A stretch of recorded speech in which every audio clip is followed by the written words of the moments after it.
Maeve, thanks for joining us at Common Home TV. Thank you. It's good to be with you, Matt. Cheers. Well, first, can you just tell us a little bit about your role at the Plenary Council leading up to and during the council? Sure. So I was a member for, personally, I have different roles, if that makes sense, or different expertise, but I was a member for the Archdiocese of Brisbane, which in the lead up, if you want, was a long lead up because the Archdiocese set up a task force quite a while ago when we all began to make sure that in the process of trying to listen to everybody and trying to get everybody's opinion on the table, if you like, that we were actually accessing people. So we had quite a varied group of participants around the table, and I was one of them, just trying to bring in the higher education perspective because obviously I work and teach at ACU. So then that was prior to the members being named. Then as a member, I was present at the first assembly. And obviously the second one, I was also part of, they had different writing groups for different themes. So I helped a little bit out. The drafting committee and the Preti had much more work than I did. I was only involved for a while. And then in the second assembly. So being a member for me implies being attentive, reading carefully. I'm also aware that I come, or at least I bring as a perspective, the perspective of Australian theologians and biblical scholars, because I am currently on the executive. I head up the Australian Catholic Theological Association, and they have invested a full 3 years of their annual conferences to this theme. And in fact, so important it is to them to offer quality theological input into what's happening. We organize 2 major panel discussions on the theological underpinnings of themes emerging. So we had those in the month leading up to the second assembly. We had bishops and theologians and interested leaders from the Catholic world, if you like, speaking to those themes, and we live streamed it just to give some theological formation, if you like, or literacy to what was going on. So it has been a busy time, I have to say. Well, thank you for all your work because, like, as you said, it's important for you and for the theological commissions around the world. It's not, this doesn't happen in a bubble, right? And I think that's what's great about you joining us today, that we can have this go around the world because there's synods that are upcoming as well. Mm-hmm. I think they have some stuff to learn from what we went through. Particularly, I'd like to speak about Section 4 and the disruption. Mm-hmm. If you could just take us a little bit about sort of what happened and pause at the crux of when people just, Mm-hmm. from what I gather from speaking, jaws hit the floor, like people got taken aback. But again, you could tell it far better than me. Yes, it was a crux moment in many ways, both painful, difficult, and ultimately life-giving, but not easy.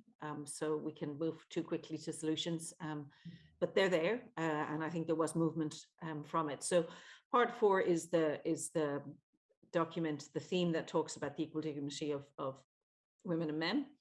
And there's in all of the themes, there's an introduction paragraph and then some motions that follow. One of the motions being to accept the introductory paragraph that has been prior, and then some proposals along with it. So there were some conversations on the floor and some discernment conversations.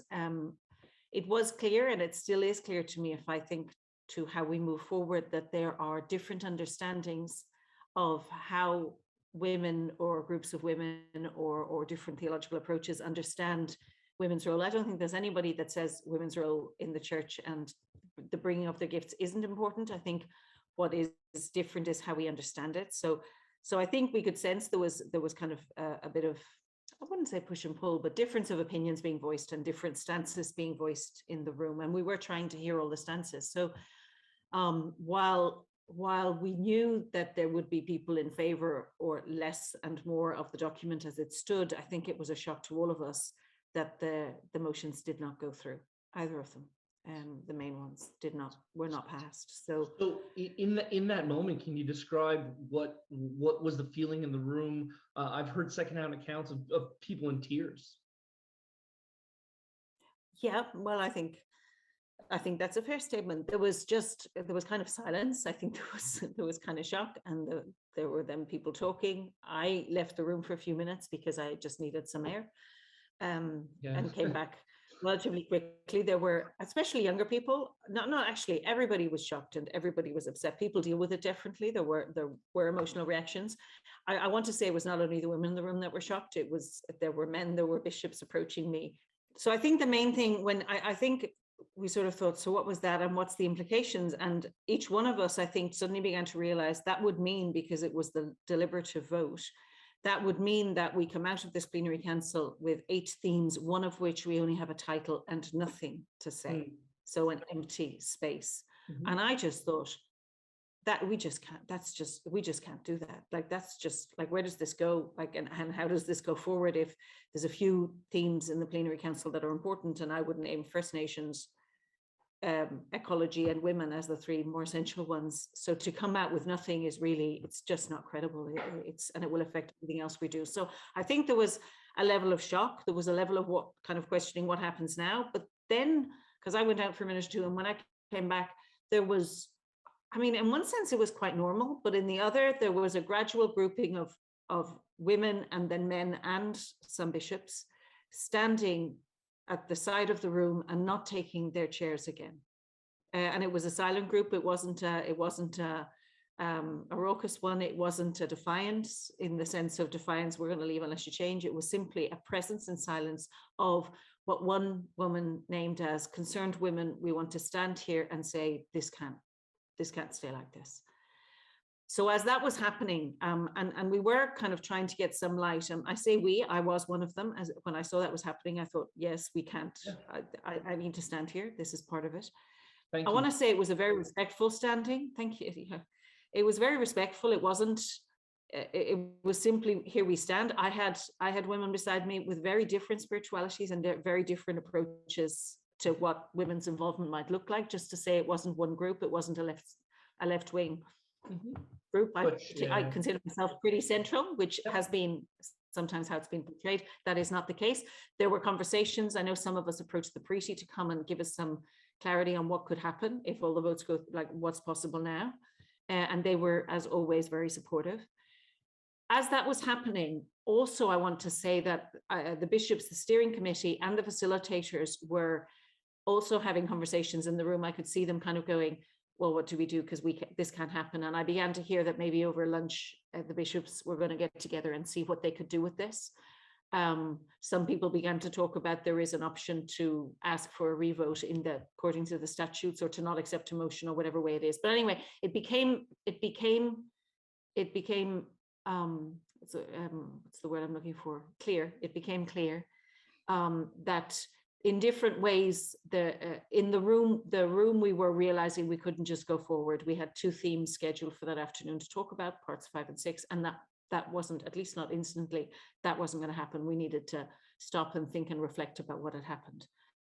So, the steering committee began to say, we will think about doing this. One person, the facilitators, I have to say, were brilliant, because they kind of held the space, and the steering committee, they held the space and their nerve to allow people to speak rather than trying to usher things on without hearing what was happening, which was obvious, obviously.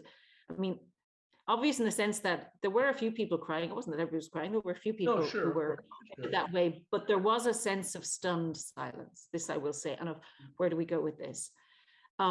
So as they began to, the steering committee began to suggest that instead of moving on, we would take this time to talk about what had happened and to see where people were with the document, and maybe try and explore how to understand what had happened and where we might go.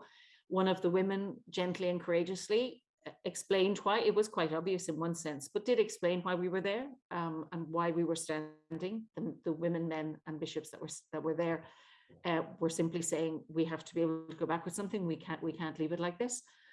Because the atmosphere in the room changed, because we were, I would like to say, leaning into this cross rather than trying to cover it up. That is my post-reflection. I think it was tough. It was bruising. It was difficult.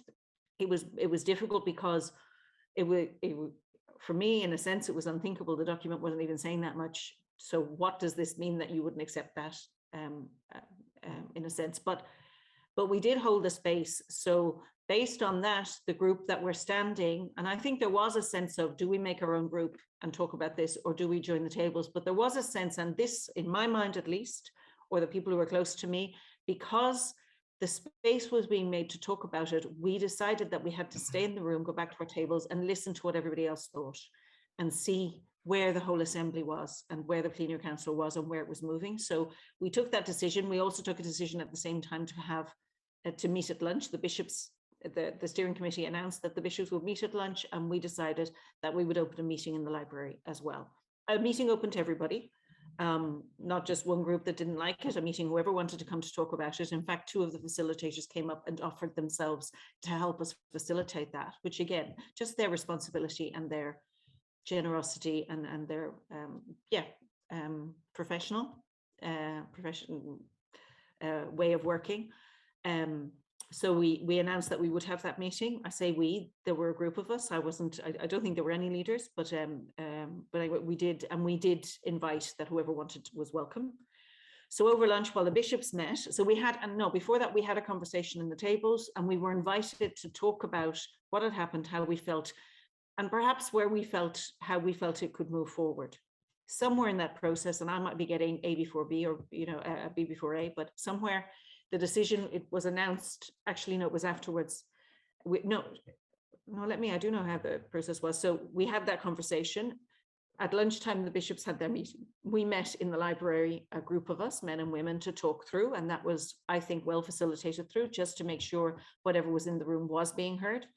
And then 3 women from that fed back to the group what had been said. I was one of those women, so I can share what I said. What I said was that we had appreciated the facilitated conversation, that there had been people from different spaces talking, and that there were a few things that we felt we needed to use the parity more, because there are questions that arise sometimes in the motions, and sometimes we're voting on things where we've had different opinions just before, but we haven't heard clarity, and therefore we need to use our experts more to speak into them. I gave some examples, such as how canon law works in relation to the deaconate of women, for example, for the Eastern churches, or theological anthropology, what's possible, or what are the underpinnings of our understandings of men and women that might be affecting how we feel about these motions. There was a third one, I can't remember right now, but basically the point was, one, that we need to use parity more, and the other one was, and this is something I think it emerged in our sharing, but I do think this is one of the issues.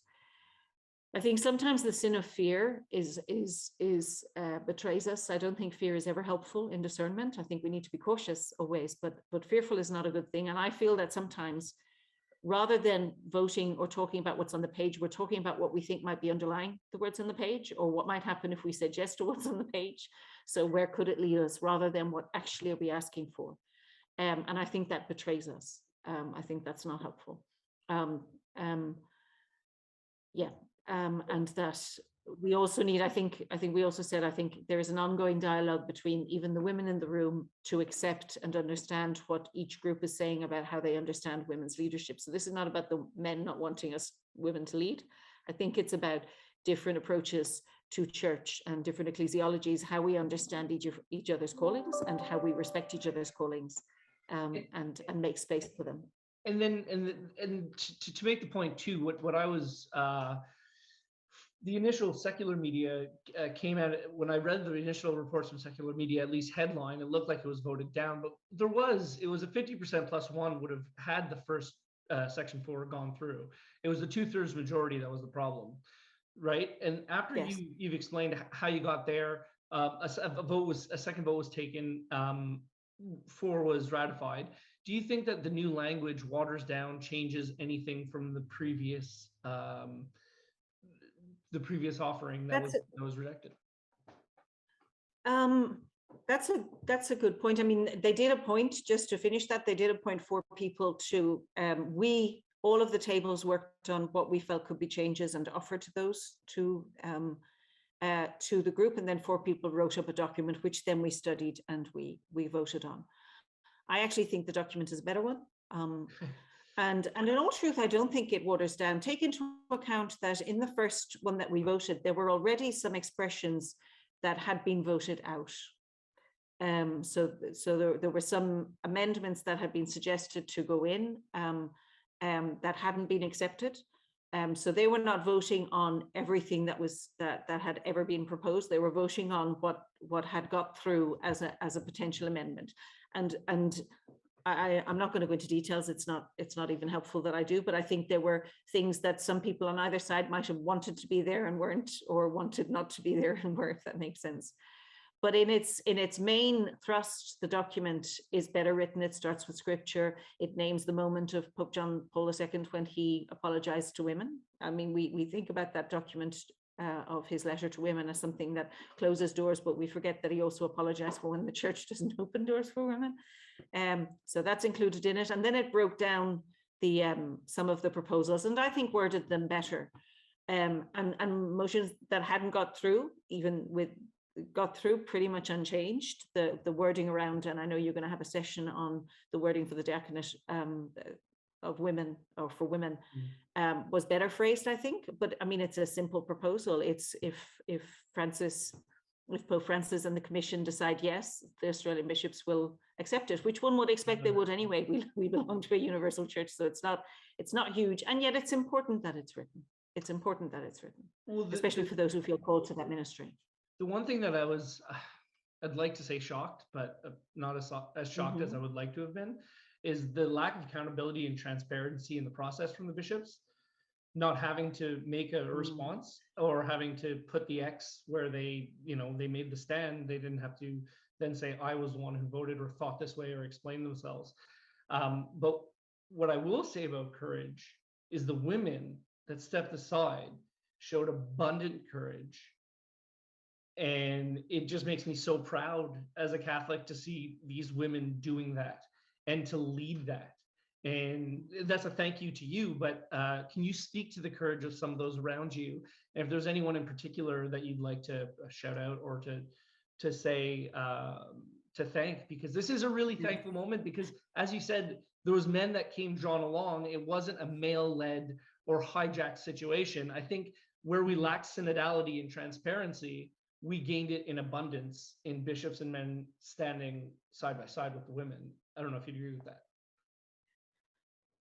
Well, yeah, and I'll come back to the specific question, but can I just say about the bishops, I understand we did come back. That was the other thing, actually, when I came back, I was trying to remember all the points I made, but actually when I came back, what we asked for, because we toyed with whether we break up the points, what we asked for was clarity. We need to know what the issue is, because we don't know what the issue is, and if you won't tell us, we don't know how to address that. Now, having said that, I also don't know how you would expect each bishop to stand up and say how they voted. In the same way as I don't think in every way that I voted, I want everybody to know. Well, some people might think they can guess it, and maybe they can't. Maybe I'm not transparent, but I'm not sure you can actually ask individual bishops. I think perhaps, I don't know how we could have done that to find out what was the issue, especially because it really was, there was one thing about formation which was separate, and then there was an awful lot bundled into the other one, if that makes sense. So it would have been a long conversation. Well, it's this point. Well, it's that point to have, and I'm not sure it would have even been helpful. That might not be a popular thing to say. I can't imagine how we could have got clarity by the bishop standing up and saying, well, like it's this is what. I'm not even sure they agree amongst themselves about which point some of them might have had an issue with, or some point wouldn't. So I don't know. I do know that when we broke it into spaces and we wrote a better one, the numbers are high. Like it went through, which is really, and a lot of it wasn't changed, if you don't mind me saying so. I think it's a better document. I think it's better worded, but it's not like there's a huge change, which says something. What it says to me actually is that the undercurrents in the room, the dialogue wasn't finished.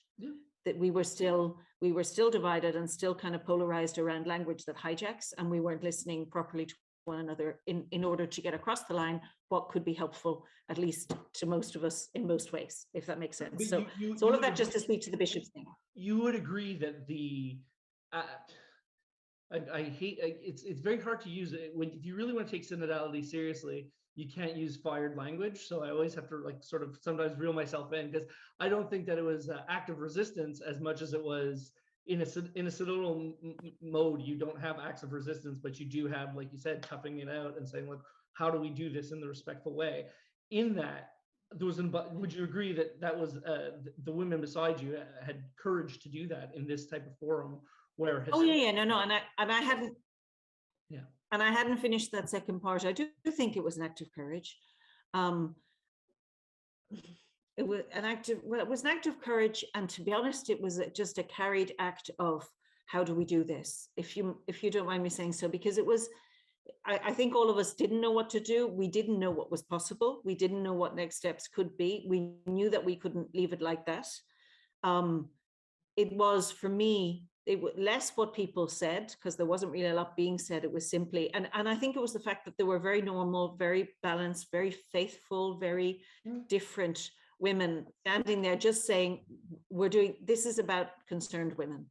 This is about us standing as concerned women for what the church has to say and is not saying about this space. So it was a shared space, tremendously respectful, very inclusive. It was very clear when we were going to meet that we wanted it to be open, and whoever wanted to come from whichever side. In fact, there were women coming up to me saying, and can I invite X, Y, Z? And I said, yeah, sure. Everybody's welcome. I wouldn't make a point. It's not about having an argument between people who think differently. It is about people feeling welcome and that they can speak. So I do think that there was tremendous courage. And I will say that the moment that what most moved me, I mean, and there was kind of gentle consultation going, will we go back, will we not? It was kind of like, what's the move of the Spirit? So it was very Spirit-led.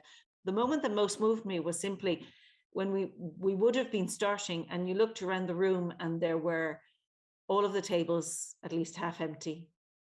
And it was kind of like, nobody was saying, guess what, lads, we give a lot to the church. It was simply obvious, like, this is what would be missing. Yep. This is what would be missing. Yeah, excellent. Have a good look. Excellent. Have a good look. This is what, and it was a silent statement. Well, what did you think of the coverage so far of that? So I'll just interject personally that I haven't seen like this, not just a monumental moment, how it was overcome with synodality is one thing, and that, you know, we can all, it just feels like everyone's taking a victory lap, which is fair enough.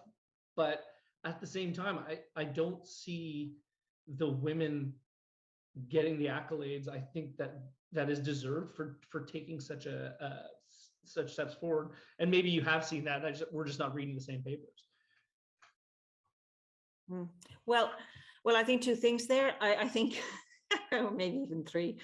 I just find it amazing to read articles that interpret it or what happened in ways that I kind of think, well, that wasn't really it. And they're writing as if they were in the room, and I'm thinking, well, I was there, and I'm not sure that there was nobody walking out and discuss, that's for sure. Or there was no big left move to take over and wake up the right of the church, because actually there was a tremendous attempt to listen to different spaces. So I will say that. I think, and that's one of the reasons why I am saying yes to any media requests I get, because I think it's obvious that Wednesday was going to hit the news. There's just no, and to be honest, I think it's good that Wednesday hit the news. I think sometimes we need, what moral theologian was it that said we need a salvific, we need a redemptive humiliation? Like, I think the church sometimes needs to know it's going to look really bad. So I think that it's a healthy thing that was transmitted. But I also think it's tough, and it's especially tough for women and men in the room who are committed to women being able to do, and as I should add all the time, I'm talking about this lay men, because it is true that the structure of the church that we have, it's obvious that women need more space because there aren't particular vocational options open to them, but it's also true that lay men can have very little power as well, or authority or say in how things are going. So just to say that. But I think it's harder for those who weren't there, because they didn't feel the shift in the room, and they didn't feel, okay, we're working this through, and we couldn't tell them what was happening until it had happened. So I know friends of mine who were really quite upset, and when I, without telling them anything, called them and spoke, they could at least get my sense of, this was really tough, but it has shifted the room, and it has shifted the taste in the room, and we are listening to one another, and we are moving this forward. We are not leaving it like that. And that was a shared one. It was a shared moment of women asking, what can we do? And men, what's the next step? How do we deal with this? And just thinking, well, while we're thinking what we're doing, we're just standing here. You know, we can't just continue. But that's an act of itself. Can I ask you one difficult question? If you ask, you know, anybody, not anybody, the vast overwhelming majority of people, like, of a Western mindset, you describe this play out and the drama over the possibility of female diaconate, not priesthood, not bishop, not pope, is equality the right language to use there? Or is the church so big? Are we talking so many cultures that aren't on the same, like, what do you see? Because I think that the majority of people from a secular lens would see this as, well, that's a great step, but it's 2022. So how do you have any comment on that? So the question is whether equality is the right word, or the question the question is about, would equality be the right word? Because the section 4 dealt about equality, and if you can't, if the question is maybe deacon, equal is not maybe deacon. Equal would be pope. I see what you mean. Okay. Yeah. Okay. No, I hear you. No, a valid question. I think we live in a church that has a tradition, and it has a heritage, which we welcome from the past. We try and incarnate in the present, and we try and move towards the future. The underlying issue in most things to do with authority and governance is priesthood, male priesthood, and a theology of priesthood. I don't usually speak about that because I don't think, I think we need to unpack what that means. I think the church is in such a moment of change that even for men, we need to rethink what that means. And I probably don't think it's a conversation we're ready to have. And that doesn't mean I have an agenda of where it should go. I just think we're not ready to have it.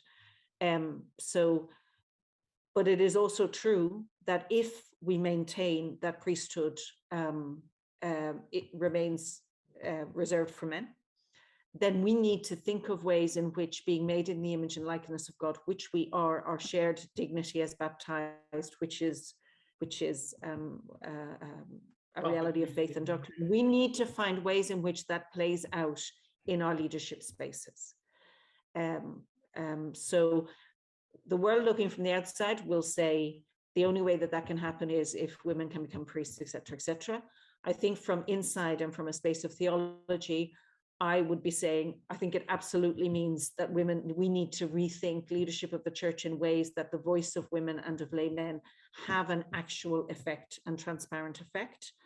And I think, so I think that's non-negotiable. I think that's just one of the ways forward. The diaconate is a ministry of service. It's not a ministry of governance in the church, just to say. So that's not, in one sense, it's not going to address that if it does come through, and if the church does. I am trusting that the Holy Spirit, step by step, and I guess on top of this, I would say different cultures in the church feel differently about this, even as we have seen on Wednesday. Even in the Western context, right? That's another thing to understand. Yeah, of course. Yeah, exactly. But if you go broader, then there are cultures that are very different to ours that would feel the roles of men and women differently. And we are a universal church. So I don't know what it has to look like. And that's a genuine, I don't know. It's not an agenda. I don't know now, but I think it's going to be X. I really don't know. Yep. But I do think it needs to be talked about, and we need to look at, I'm just starting a Theologies of Priesthood project, a 5-year project with colleagues, because we need to look at what authority means and what it looks like. We need to look at how baptized and ministerial priesthood intersect with one another, because there is only one priest, and that's Jesus, actually, in our faith. So we need to look at that. So I don't know is a big I don't know, but that's not an I don't know about we are equal in dignity, and that we need to find ways to express that. This is where we are. And I think it's time is greater than space, and let's see where it leads. But we won't go anywhere unless we name it and we talk about it and we reflect upon it. For sure. And thank you, because that's not a gotcha question, but it like, we also got to stop lying, and we have to ask these type of questions. I think your response was great, and you're right. Like, far be it from me. Like, if I'm going to start like a guy that looks like me telling Africans this is the way forward, not a great look. Not a great way to, that's just a history that we got to learn about in synodality, to have a broader scope and broader understanding of the, like you said, the word Catholic is universal. So it's gonna be a delicate way forward, stretch, don't break type situation. But I'd like to thank you for your time today. And just quickly with one last question, we only have a minute or two. What are the next steps? What can we do? Well, the next steps are implementation. The next step is that each bishop goes away and thinks about what he can do and who he needs to bring into it. The next step are their motions about implementation. They're going to call on ACBA and ACTA, who are the biblical and theological scholars, to work with higher education institutions about formation. There's a lot going on in each diocese already about women in leadership. Can I just say there are a lot of bishops that are placing women in spaces that are moving forward in a way that we haven't really spoken a lot about the fact that Pope Francis has changed the organization of the Vatican to allow women head up congregations. That's actually tremendous. Yeah, it kind of got swept under the rug. I couldn't believe it. So I think it's honor of Catholic talk. That just kind of like, oh yeah, okay. It's like, that's a thing we should talk or acknowledge, right? That's a massive. I think it's says nothing. That's absolutely, that's absolutely right. And within that, I was going to say something else there. I've just lost my train of thought. One moment, it will come back to me.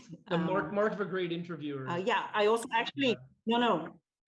Yeah, one of the things I did want to say is I think in terms of women, we need more theological dialogue and formation about the theological anthropology that underpins our. I think we have gone very far down a road of accepting a way of understanding the human person that has very essentialized roles. So women do this and men do that. Women echo this and men echo that. And I think that needs to be rethought quite profoundly. And I think a dialogue needs to happen between women and men that have been formed in these frameworks, because that's the visceral, non-spoken space that polarizes us and that separates us. Well, again, thank you so much for having us. I have to cut you off because then we're going to start talking about the motherhood language and what it means to be a woman, and that's beyond the 40-minute limit. So thank you so much on behalf of everyone at Calm Home TV. Cheers. Okay, you're most welcome. Thank you.